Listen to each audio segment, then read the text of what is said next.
పెళ్ళైనా పండగైనా వేడుక ఏదైనా పట్టు చీరల ప్రత్యేక వేదిక వారాహి సిల్క్స్.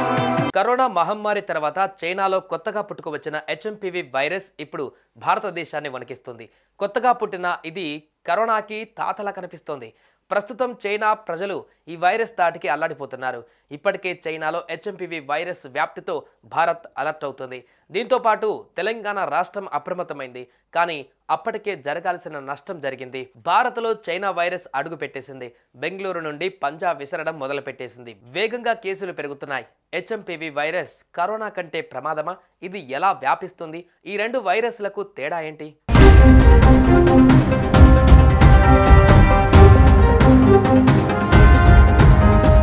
హ్యూమన్ మెటప్న్యూమో వైరస్ ప్రపంచ దేశాలను భయభ్రాంతులకు గురి చేస్తుంది. ఈ వైరస్ వ్యాక్సిన్ సాధారణ శ్వాసకోశ వైరస్ ఊపిరితిత్తులలో ఇన్ఫెక్షన్లకు దారితీస్తుంది. రెస్పిరేటరీ సెన్సిటియల్ వైరస్ ఫ్లూ మాదిరిగా సాధారణంగా వింటర్ సీజన్లో వ్యాప్తి చెందుతుంది.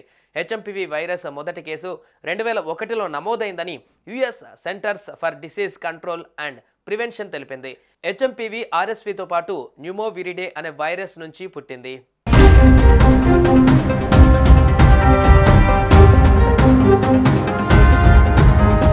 కరోనా సార్స్ కోవి-2 వైరస్ వల్ల కలిగే ఒక అంటువ్యాధి. హెచ్ఎంపీవీ వైరస్, సార్స్ కోవి-2 వైరస్ ఒకేలా ఉంటాయని సిడిసి తెలిపింది. ఈ రెండు వైరస్లు శ్వాసకోశ వ్యాధికి కారణమవుతాయి. చిన్నపిల్లలు, పెద్దవాళ్ళు, రోగ నిరోధక శక్తి తక్కువగా ఉన్న వారిలో ఇది స్పీడ్గా వ్యాపిస్తుంది. ఈ రెండు వైరస్లు దగ్గు, తుమ్ములు సోకిన వ్యక్తి నుంచే ఇతరులకు ఎక్కువగా వ్యాపిస్తాయి. ఇవి వైరస్లు ఉన్న వస్తువులను కానీ వాడడం కానీ టచ్ చేయడం కానీ నోరు, ముక్కు, కళ్ళను టచ్ చేయడం ద్వారా కూడా వ్యాపిస్తాయి. కోవిడ్-19 ఉష్ణోగ్రత సెన్సిటివ్గా కనిపిస్తుంది. అందువల్ల సీజన్ మాదిరిగా ఉంటుంది. కానీ హెచ్ఎంపీవీ వైరస్ అన్ని సీజన్లలో తిరుగుతుందని యుఎస్ సిడిసి చెబుతోంది.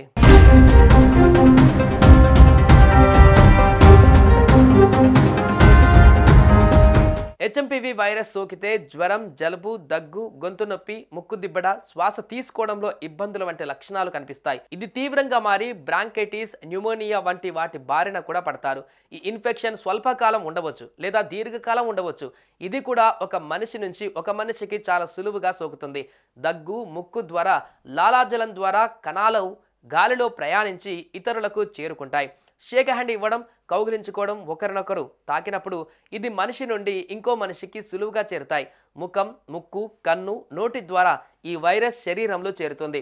కాబట్టి ప్రతి ఒక్కరూ మళ్ళీ జాగ్రత్తగా ఉండవలసిన అవసరం వచ్చింది. ఎవరికి షేక్ హ్యాండ్ ఇవ్వడం మానేయాలి. మాస్క్ పెట్టుకోవడం మళ్ళీ మొదలు పెట్టాలి.